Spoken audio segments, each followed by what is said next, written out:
There we go. Welcome, listeners. I'm Lawrence Yang. I'm your host for the Fuck the Silos podcast here, and we have Andrea. Do you call yourself Andrea Viner Ross or Andrea Ross? How do Just you? Andrea Ross is fine. Yeah. And you and I met because one of your training partners, Keon Lyn, and he was telling me I met him on set, and he was saying that you gotta know about this stunt woman, Andrea. She's so amazing because Keon loves wrestling, and he says that you do some of the wrestling coaching for him at the gym. What's it at the gym? What's it called? Like a Team One gym or something like that? Yeah. Actually, I just came back from there where Oh, Keon was. Yeah, he was at my wrestling class okay. today. Oh, So yeah, Team One hosts like daily martial arts based classes that mostly stunt and aspiring stunt people come, mm, to like kind of deep dive or kind of get a quick lesson exposure to all the different martial arts because in wow, film you could in one single fight you could use like three or four different types of combatant. wow. So, yeah. Yeah, yeah. And everybody like MMA has really grown in the past 10 years, and jiu-jitsu is really up there. Do you, aside from wrestling, do you do some of that type of grappling as well? I mean, I train in all of them. I was a competitive wrestler, so I went to university and wrestled, and then I was on the national team for freestyle wrestling for a long time and coached it. And then when I got into stunts, I started learning all of the other martial arts. I've never done MMA. There's a lot of my wrestling friends that did. They went that route after kind of their wrestling career had run its course because you could make some money if you were pretty good. And at the time, especially when MMA was newer, wrestlers tended to do quite well, I think, Yes, in the octagon. they still Uh, do. yeah, right. Yeah, I think it's just a really versatile and useful skill. Um, Above your head to my left, I can see a singlet up there framed. Was that your singlet from when you wrestled for the country? that one is not mine. That's actually a good friend of mine, Erica Weeb. She won the Olympics Wow, 2 or 3 cycles ago. Um, wow. we would train and compete everywhere, and so that's one of her championship ones. But I have mine, usually the ones that I look at, not that other people get to see. Tell us a little about that. Andrea, you're a stunt woman now, but it sounds like wrestling was a big part of your life. Tell us how you got into wrestling, because wrestling is not something that, you know, the average. I would say it's not an average sport that people get into, um, boy or girl. No, very few kids are like, I think I want to wrestle, like Yeah, outside of like roughhousing and stuff like that. And yeah. for women, especially when I was getting into it, that wasn't heard of. Like I was a gymnast since I was 3 years old. So that was my sport of choice growing up. I was competitive in it. I really loved it. I continue to coach it even to this day. Um, Mm. but I retired at the ripe age of 14 when I was too tall. And most gymnast careers are kind of either going up fast or going down fast. Wow. And so I was cheerleading. I was at high school. I was doing all of these other sports. And I had some football friends, a couple of my best friends, even to this day. And they were talking about how tough of a sport wrestling is. I'm like, it's probably not tougher than gymnastics, like physically. And they're like, yeah, it is.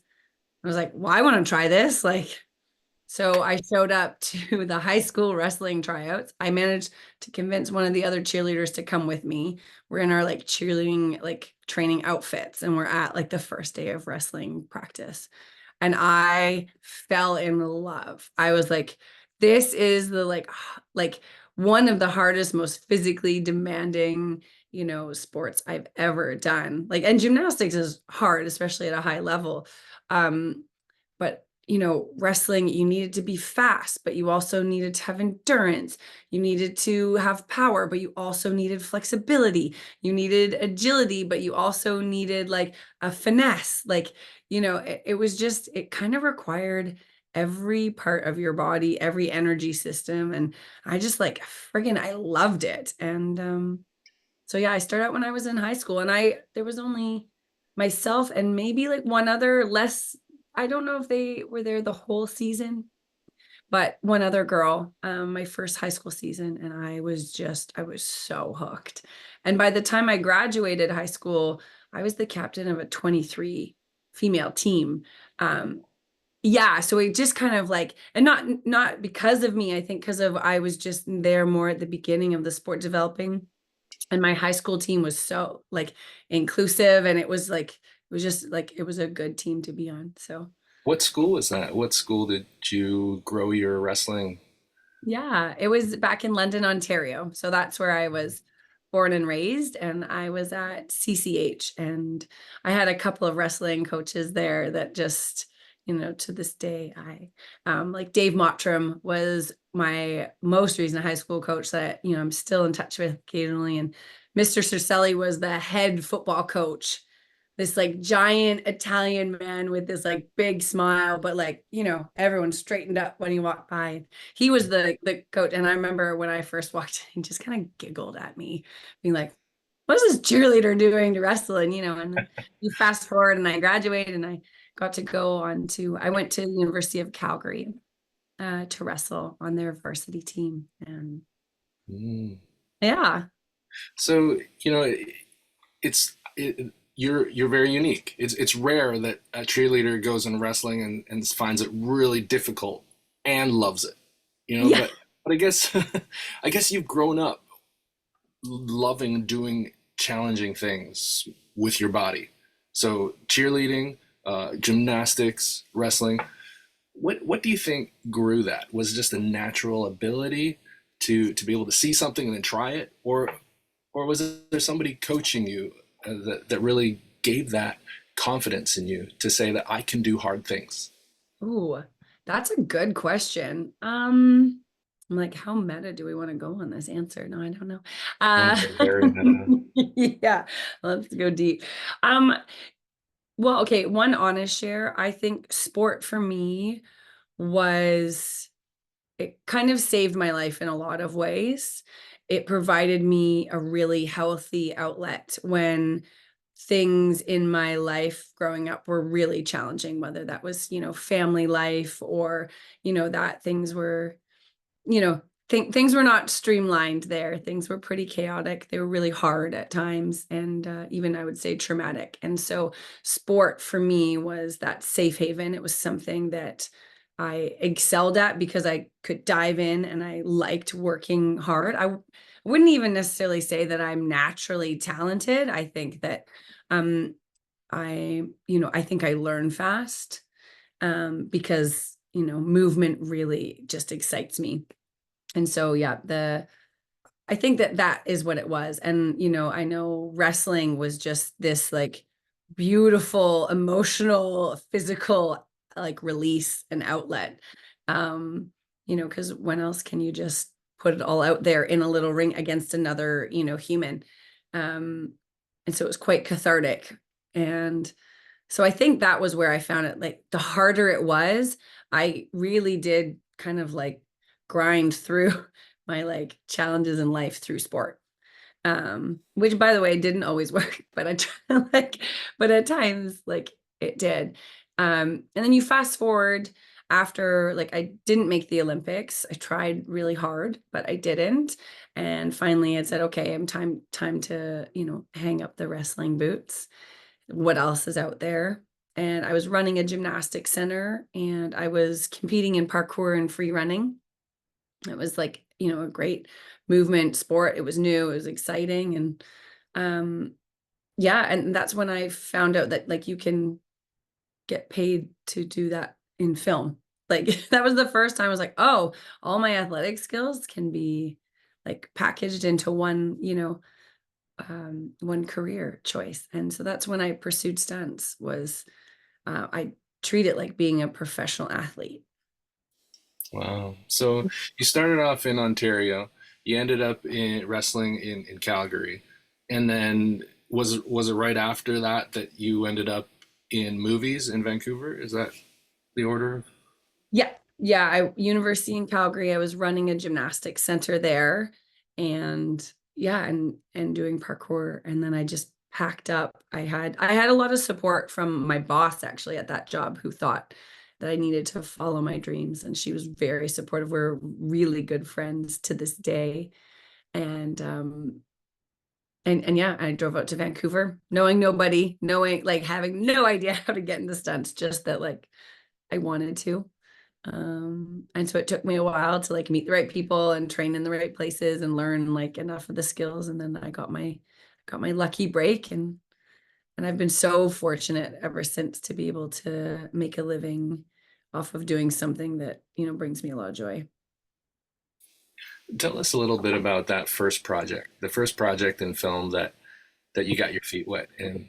That one where maybe you were a little anxious, like, am I doing the right thing? And then discovering, wow, I'm actually good at this. Like, what That's was like it? me still at like most jobs. I'm just letting you know. It's like, because every job is different. And so it's like, as soon as I'm like, oh, this job is just like the other one, some twist comes. I'm like, oh, shoot. No, but you talking about like my first film opportunity? Or the one that comes to mind, the most memorable one that was like, oh wow, I'm a stunt person now. Yeah, well, I think that my very first credit, it was on Supernatural. And the coordinator on that show at the time, Lou Bolo, I remember like I had sent him my demo reel and my resume, and he brought me in for a meeting, a face-to-face meeting, and asked me all these questions. He's like, okay, well, like, maybe one day we'll see you. And then that was it. And then I left and I went back to training and hustling. I was working background on film to like, I was doing anything I could to get experience. And then I got a call from him. I remember it was like the last week of March, like 2000, maybe 15, maybe 16.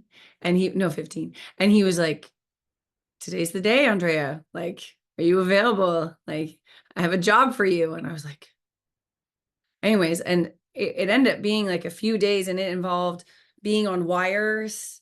It involved what I didn't know at the time, but running and like crashing into a car and like, yeah, and dying, like these pieces that you dream of like doing. And I was like, oh, and like, and performing. And so also, you know, like acting and performing skills where that's, I think, an underrated skill set for stunt performers, especially new ones starting out. That I think it's just as important as knowing how to punch and kick and flip and roll and fall. But yeah, So Supernatural was like had a 15-year run, I think, like from 2005 to 2020. Did you start around 2005? Is that when you were on oh the gosh, I on wish, man. oh, I started in season 12. That was my first credit, was season 12 of Supernatural. oh. So you were on the probably the last 4 or 5 seasons, yeah? Yeah, I was on the Mhm. last few, and then the next big run that I had was on DC Legends of Tomorrow. Oh, nice. I have a friend who was on that show too. Um, they the learning to act. Did you end up doing acting classes, or did you just find the stunt gym to train? Was that it? Or, Yeah, good question. During COVID, I was like, can't go and train stunts. What is something that I can do to like, and I got pregnant during COVID. And so I really minimized what I could do, to train for my job. Cause like I said, I honestly believe that,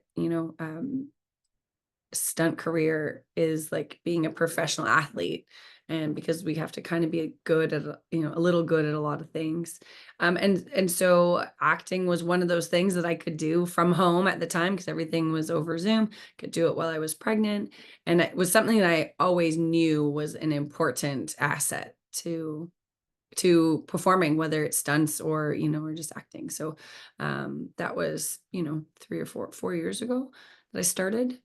Yeah.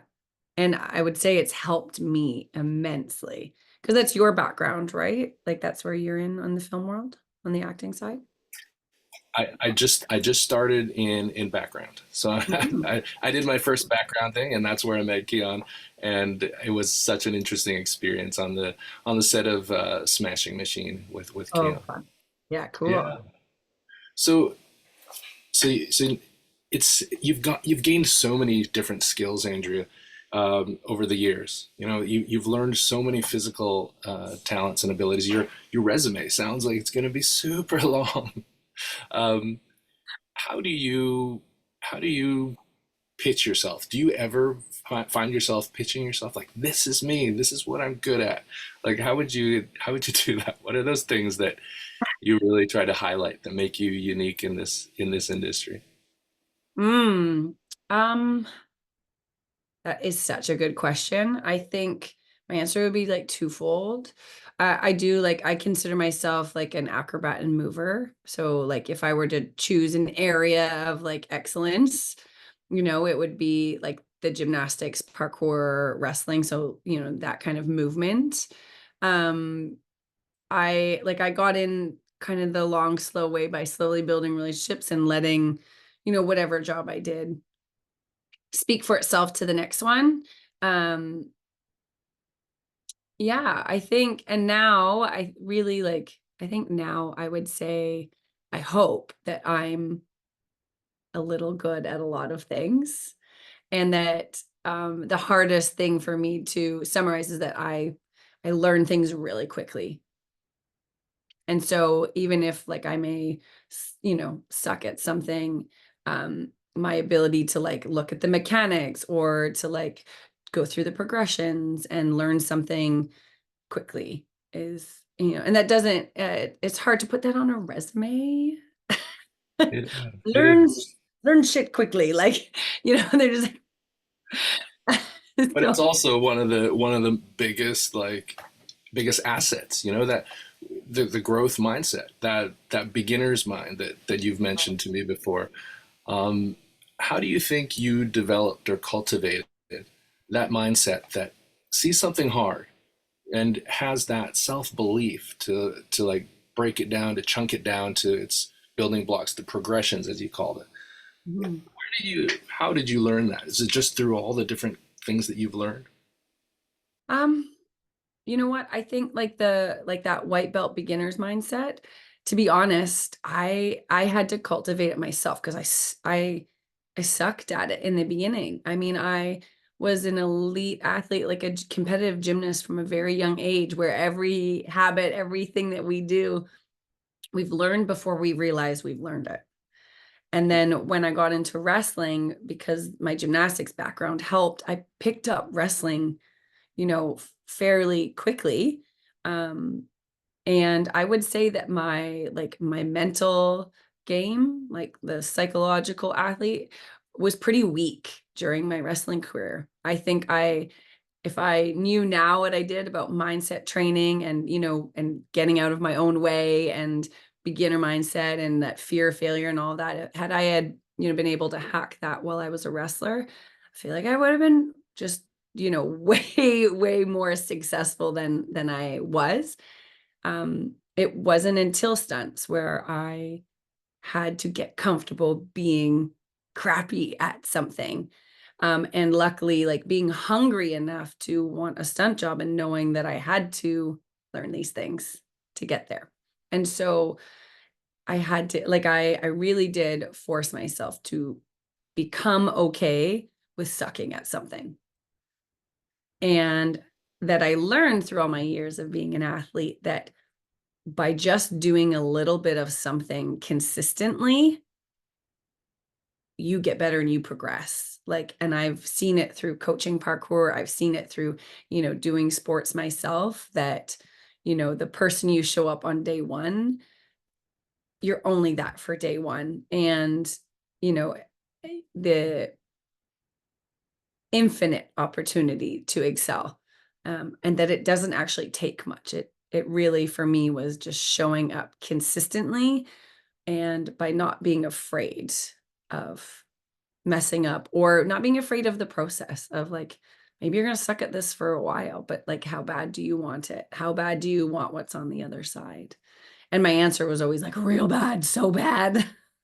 Like, um, and yeah, and so I think like it was a cultivated mindset of like enjoying the process, being okay with sucking at it, and having that faith that, that consistent work was going to add up to, something that I was proud of. Does that It answer the question, or did I totally tangent? does. No, it's inspiring. It's inspiring, and I'm sure that this is something that you work with those that you coach. This type of mindset of just really believing, and you're helping, and you're extending your faith onto them and projecting their success into the future, and then they're living up to your expectations. It's beautiful. It applies. It's a life lesson that applies to anything that we're trying to learn. Um, yeah, Yeah, I I think that it really. does, it translates absolutely, whether you're an athlete or, or in a relationship or at a career. Like, I think that it has helped me immensely. And I use sport to teach it because it's such a powerful tool, right? It's very like in In your your face. You can see the yeah. results right away. Yeah. You mentioned getting pregnant in the pandemic. Tell us about being both a badass stunt woman who has to like double superheroes and stuff, and being a superhero at home, being a mom at home. Tell us about how you juggle those things. Yeah, I'm a hot mess. Yeah, I think playing a superhero on TV is so much easier than trying to be a super mom at home. Um, but it's a challenge that I've really, one, it's humbled me. Two, it's really put a lot of things in perspective. Um, and three, like you said at the beginning, it sounds like I'm that person that likes something super hard and then has to work it out. And I would say it's super hard. And my kid is 3 now, very busy, very active. And I love my job so much. And so for me, it's a 1 and a 2, like they're my 2 top, priorities. My dogs and my husband and my friends, they're all in there too. But um, I think now that my kid is old enough to start learning sports and activities and that part has been really exciting because you realize how important setting an example is for them. So my kid gets to see me going to a job that I love. He knows that I do stunts, he's just like, "Oh, mommy, can I see the video of you on fire again?" And you're just like, I don't know if this is gonna cause trouble later on in school or not, but like he thinks what I do is cool. He'll run in the backyard and just fall down. He's like, "Stunts," You're just like,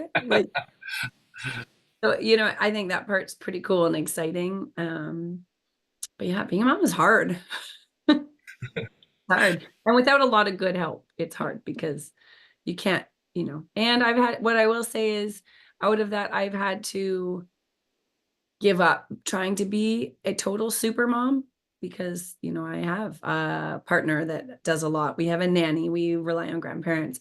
But then also in my career, like I've had to say no to things. And I know that like I can't train as much as I always want to, even though I do still train a lot. If I had my way, I would literally train all day, every day, because I just love training. Wow. And so having to give up that, which may then have, limited some of the opportunities that I get. Um, and then, but all comes out in the wash. And it's been a pretty rad ride. It sounds like you attract rad into your life and you manifest rad. It sounds like Ooh, that's I like that. Manifest rad. Can I borrow that? it's yours. It's yours. I'm just naming things that I'm reading off you. So, um, who else inspires you? Who is somebody that you look up to in your industry, and then you're like, oh, that's really cool. I wanna, I want some of that in my career. Is there somebody that you want to shout out that inspires you, or a mentor or something? Yeah, I mean, there's a lot Mm. out there. Um, there's a lot of really I'll share 3. They're all women that I would say are on top there because, they in a male dominated industry, right? We really do rely on our like are women that have been there and done that and are killing it to set the example, to pave the way, to like break the ceiling for us. And there's a lot of them. I was really fortunate when I started my stunt career, that there was a couple of women that just took me in, supported me, sent me in the right direction, connected me, gave me opportunities. Heidi Ford is one of them. She, yeah, has been a working stunt performer for many years. She's phenomenal. And she did so much for me. And then she connected me with Maya Aro, who she now stunt coordinates, mostly longtime performer. I think she also directs. She's, I think she's kind of done it all when it comes into film. And she really, like, again, she brought me onto the show. She gave me opportunities. She gave me a lot of my first, she gave me my first stair fall. She gave me, my first credit. She brought me on, let me like shadow her and help her on a show when she was coordinating Man in the High Castle. She had really sent all of the things that she had already learned and done before, and was excited to kind of pass those on to me. So I was pretty lucky that way. I'm also very, very fortunate right now to have a strong group of like working women right now that we have almost like a group. So we have like a group chat, and we, when we are all not, available, we, will connect outside of work. Some of us are moms, some of us are not, some of us are younger and just starting out, some of us are older. And it's, it's been so cool just to have a supportive group of super badass women that, are just there rooting for you. And that, I think that's pretty special, because I think it's really easy to get competitive. And so, yeah, I think that would be my answer. Those It's three. easy in many industries to become catty or like have a scarcity mindset, like, and like, if I take this or if they take that, I can't have that. So it's so cool that you guys have built a grassroots kind of support mentorship network. Yeah. Yeah, I think that's a really great way to summarize it. And I think as more opportunities for women, at all levels come up, then it is easier. It's no longer that we're pitted against each other, because there isn't just one token female spot that we're fighting for anymore. There is just so much more. And so I think that that really does help foster a less like competitive nature, and a more like there's room for all of the coolest people. Yeah. Not that I'm saying So I'm the this, coolest. I want to backtrack. That's not what I meant by that. But like, I we get got to you. hang out with the cool people. I'm cool by association. It sounds like a really awesome group, and it's probably invite only. So let's say somebody listening is wants to get into stunts. What is that pathway? Should they start in background? Should they do some classes? What do you recommend as Yeah, a I think that's a great question. It's a question I get often. And I always start off with, there is no one set path to get Mm. into stunts. Um, Background work is an excellent way to understand how a set works, how things get filmed, how, especially if you can be working background when there's stunts being done, you can kind of see, what they're about. So that part is really handy, because set etiquette and just understanding is like a big piece of it. Um, I would say my first question to people is, why do you want to get into stunts? And I don't say that to deter anyone, because I like, if this is going to like really bring you joy and fill your cup and you love the challenge, like absolutely. I think that a lot of people, when they see, stunts, is like, oh, that's cool. Like it would be cool to be a stunt performer. And like there's some days, absolutely, it feels cool. There's a lot of days where you're like, that was really hard, mentally, physically, emotionally taxing, challenging. It's not an if you get hurt, it's a when you get hurt. We don't always get to land on mats. It's not always the like cushy throw a punch and fall down, or some days we get brought on just to support the actor and make them look amazing and keep them safe, and because we've rehearsed and set everything up for them. Those are, we call those gravy days. like those are the nice ones. And I think those are the ones that people are like, oh, that would be rad, or but it's dangerous. It's really hard. And it takes a lot of commitment, even just to work up to the point where someone is going to trust you to do a high risk activity on the company dollar around other humans. And I think that, is just a really important things to consider before even diving in there. If the answer is yes at the end of all of that, then I'm like, start learning some base. If you don't have like an expertise. So some people are drivers or dirt bike drivers or cliff jumpers or black belt martial artists, or, or acting, because you can, get into like through stunt acting and that kind of stuff.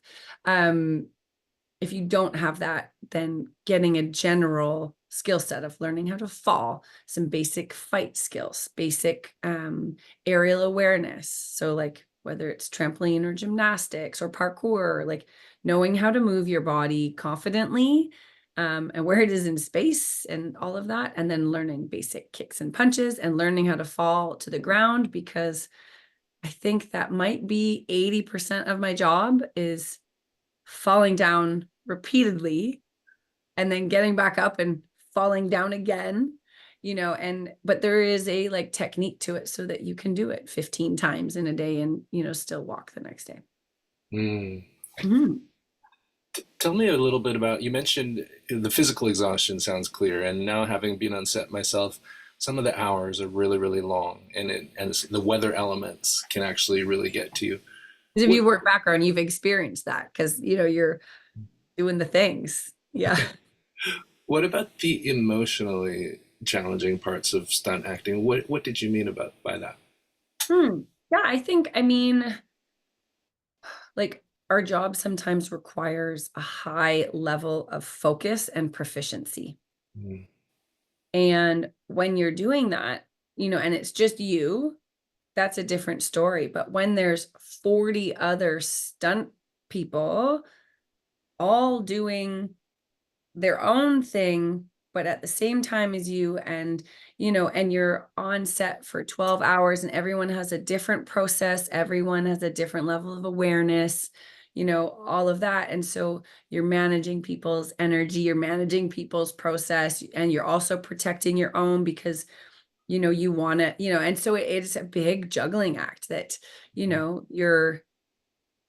you're like, it's like a big family. And so you have to manage all the personalities plus yourself. You want to deliver, you want to have fun, and you also want to do a kick-ass job at the end of the day so you can do it again. So yeah, like emotionally, you're regulating, I think. Well, at least I am. Like I find like I have to regulate and re-regulate myself often.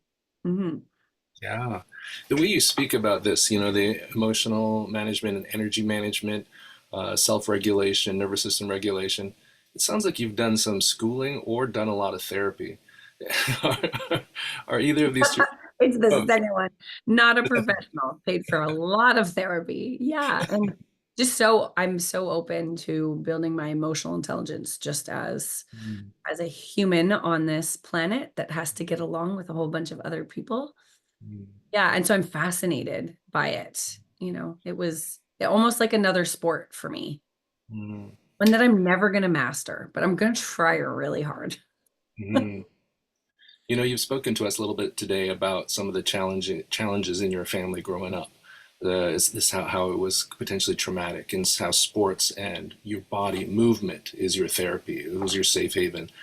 But it sounds like you've really gone and done the inner work to actually become quite clear about your purpose and alignment. And I think that's really showing up in how you're attracting and manifesting the rad and manifesting joy. And it's clear on your Instagram profile, to be honest. The things you choose to post, your editing, your crafting of the images and videos, it just shows joy. It shows an openness and playfulness and a childlikeness, which is so beautiful. I So, love that you said that.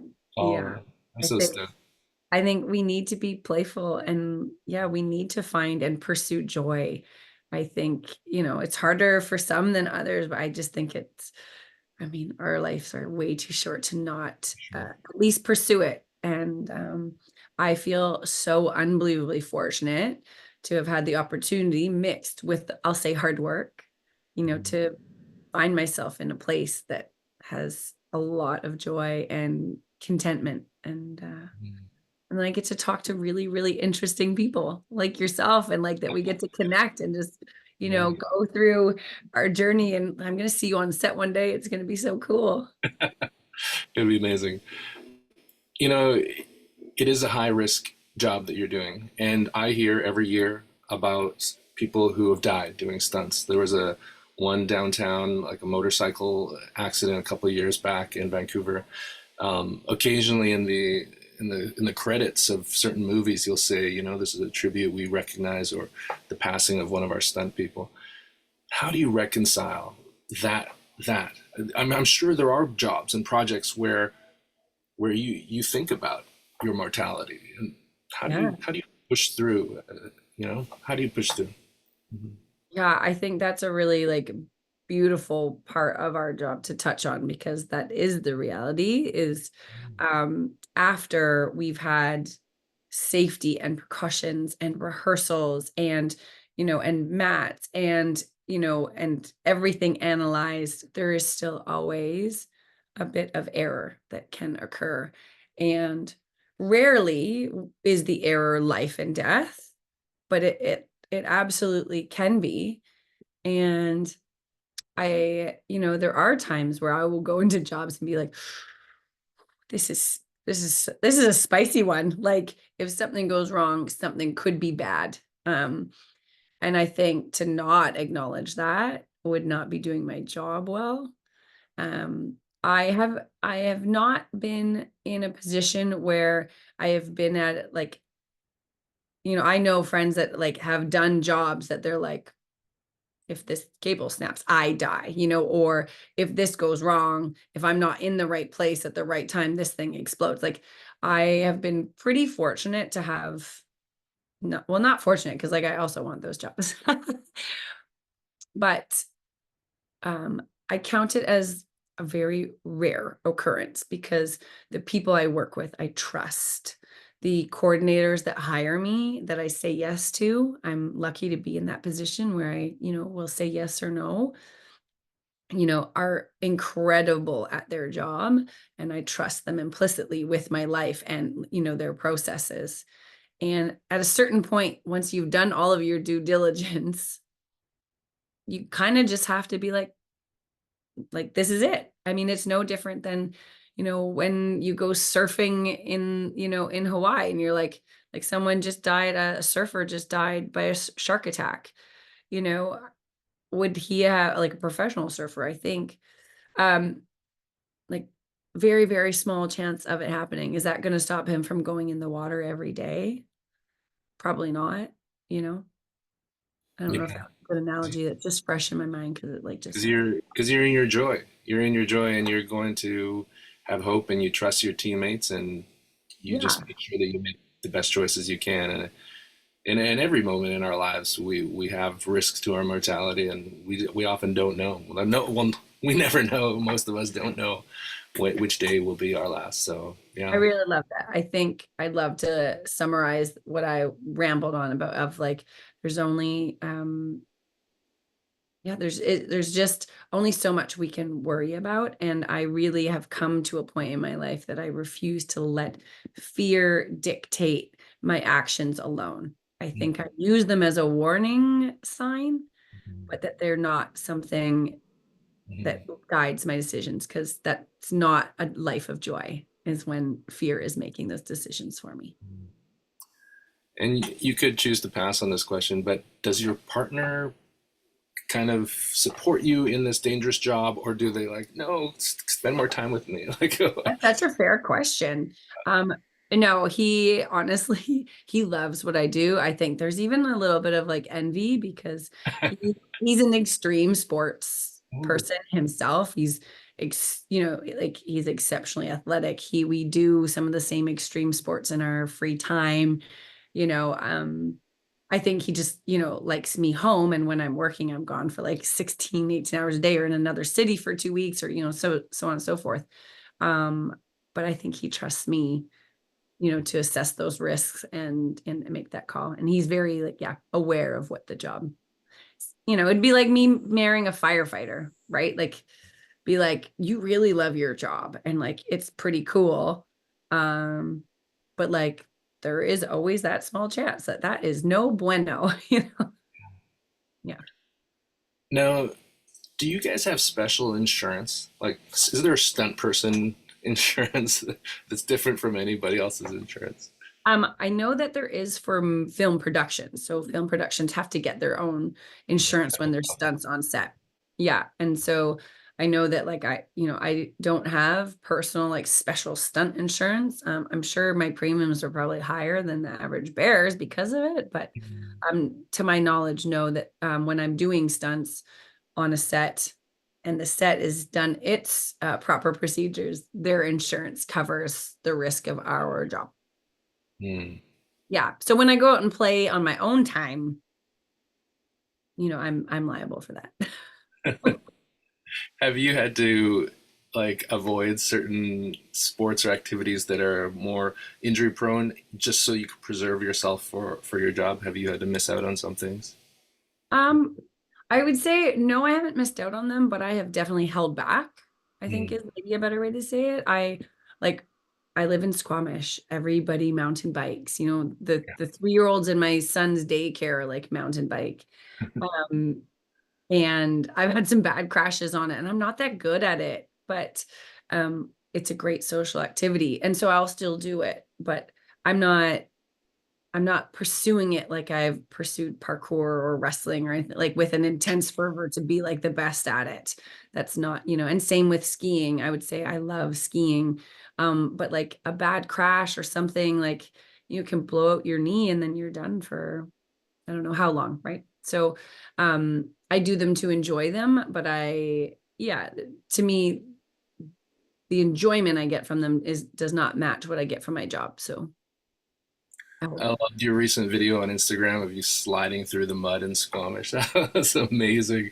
I've never seen people do that before. It was To be delightful. honest, me neither. But a couple of friends, we were just again, there was no wind. We like to kiteboard there and It's hilarious. yeah, you got to be a little kid sometimes.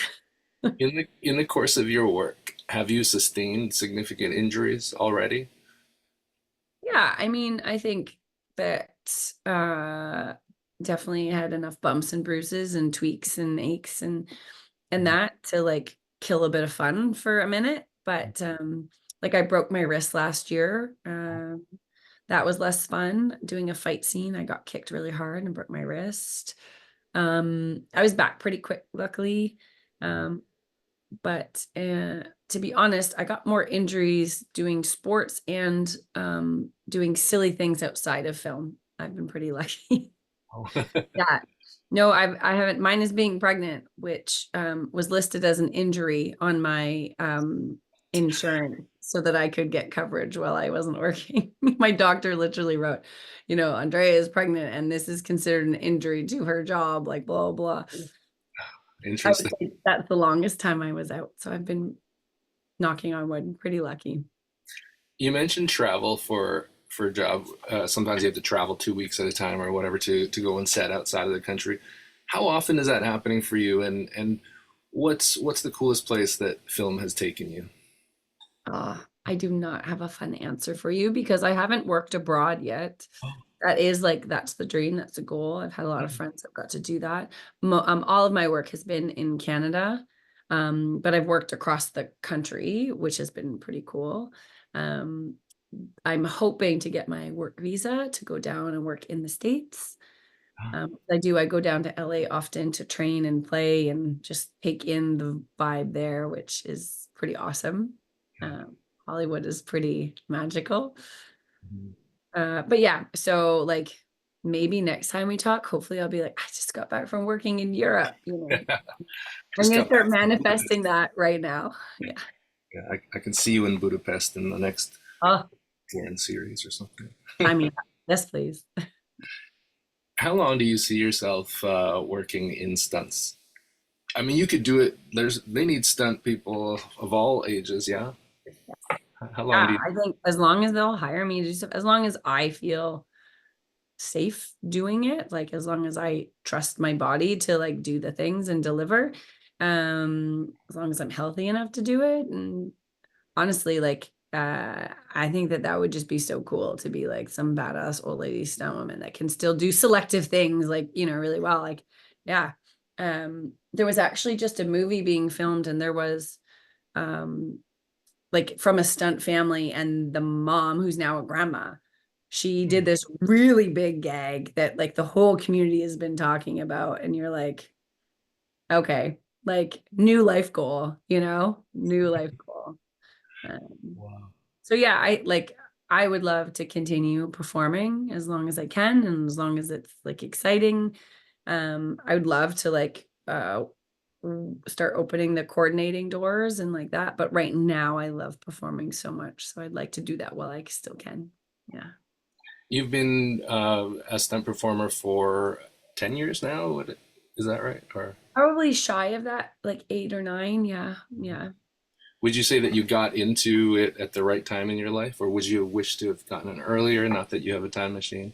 Yeah. Yeah. I would have had the time. Like, I know that I'm here at this time for a reason. I do believe that. Um, but would I have loved to be a stunt performer 10 years earlier? Yes. Like, yes, I think so. I think that would have just been really awesome. Yeah. A typical day of training for you. Um, you had so many years of specific training in specific disciplines. What does it look like, or does it just look like you coaching and getting on the mats with your teammates? Or your, Uh, well, I mean, I was coaching wrestling today for the group, but most of what I do is training, is my own training. And sometimes it's me just going to a gymnastics gym and going through all of my basic flips, falls, you know, parkour moves. Often there's Vancouver has such like a robust stunt community, and people, I think in general, like, this town takes training really seriously, which is great. So there's always training partners, there's always a variety of classes. And so on any given day, I have at least a technical session of some sort, whether it's a martial art or acrobatic, or that I have a personal trainer that builds my strength and conditioning programs. Shout out to Cito, even though I have a kines degree and I have my personal training cert, it's just so nice to have someone just, you know, taking care of that end of things, and I can just not have to build my own program. So she's been incredible. So she works that within like my filming schedule. And then yeah, and then it's a lot of recovery, you know, because I'm not a spring chicken anymore, and I like to, you know, be ready to go the next day. So I have an acupuncturist and a massage therapist, and, you know, chiro, and, you know, and a counselor, and I have all the things for all the things. Yeah, I and rely on a team. and the union benefits cover a lot of that stuff for you.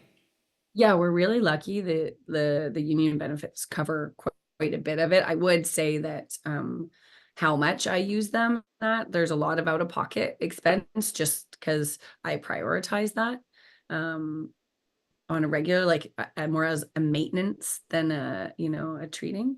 But yeah, it's been pretty good. And I know that the union even has for like when you're learning or you want like education credits to further, you know, your career, and that, like, I haven't utilized them, but I do know that they're out there and that there's quite a few of them.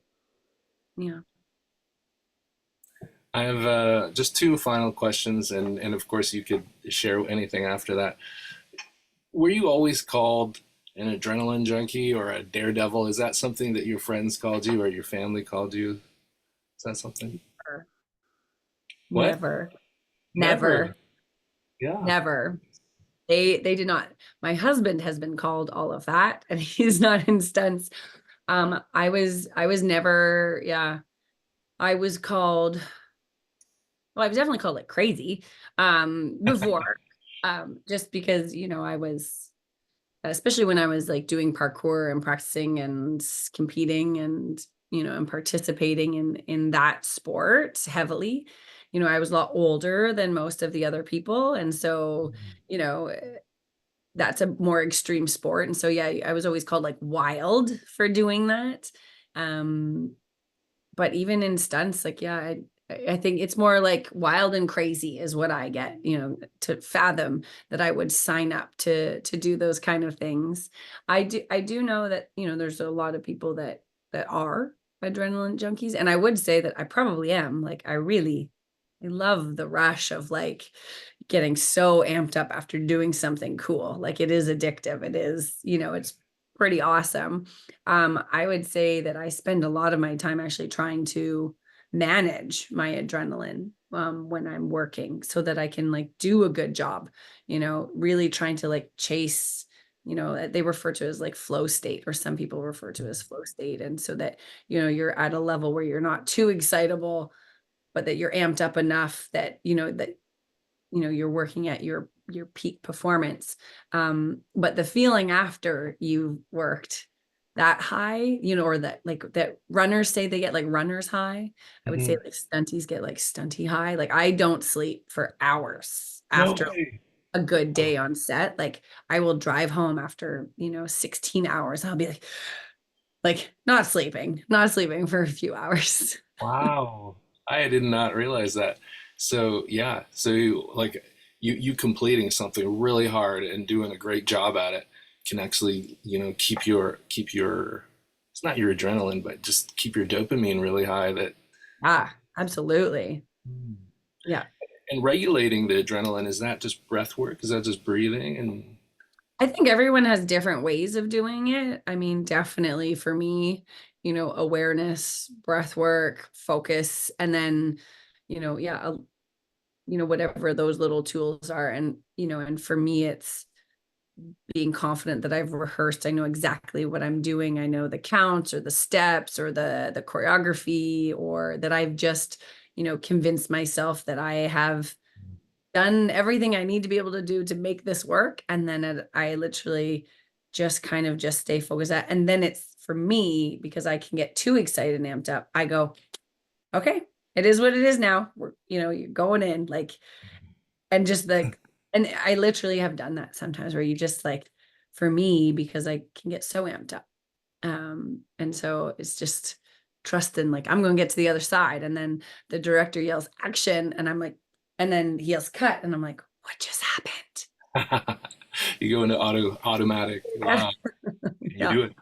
And I think a lot of performers, especially like that get to do like intricate stunts, or that they have a very similar experience, that whatever they do to like get in the zone, and then like the director will yell cut, and they'll come out and they're like, did it work? Did we do it? But it's because they were like almost having an out of body experience at that point. Wow. They were in pure flow state. Yeah. Well, thank you so much for taking this hour with me. I really appreciate it. I'm a big fan, Andrea. And if people wanted to follow you, where should they follow you on socials? Yeah. Well, on Instagram, my personal one, my stunt one is Andrea.m.Ross. And my coaching one is Live Your Fierce _coaching. So yeah, because I do have a coaching company on the side that does, virtual coaching for movement and mindset. So, I have a 21-day confidence Kickstart program that kind of puts together movement and all these tools that we were talking about to get the confidence to try new things. So I had no idea you had a coaching thing, but it came through. That's really what attracted me to try to talk to you. That's so cool that on your personal one, I could see the mindset coming through. So say it again, the one that's for coaching. Live Your Fierce _coaching. Live your Yeah. fierce _coaching. I love that. Yeah. Thank you so much, and we'll connect again online. I really appreciate you, Andrea. It was so nice to meet you and chat with you today, Lance. You too. Bye. Okay.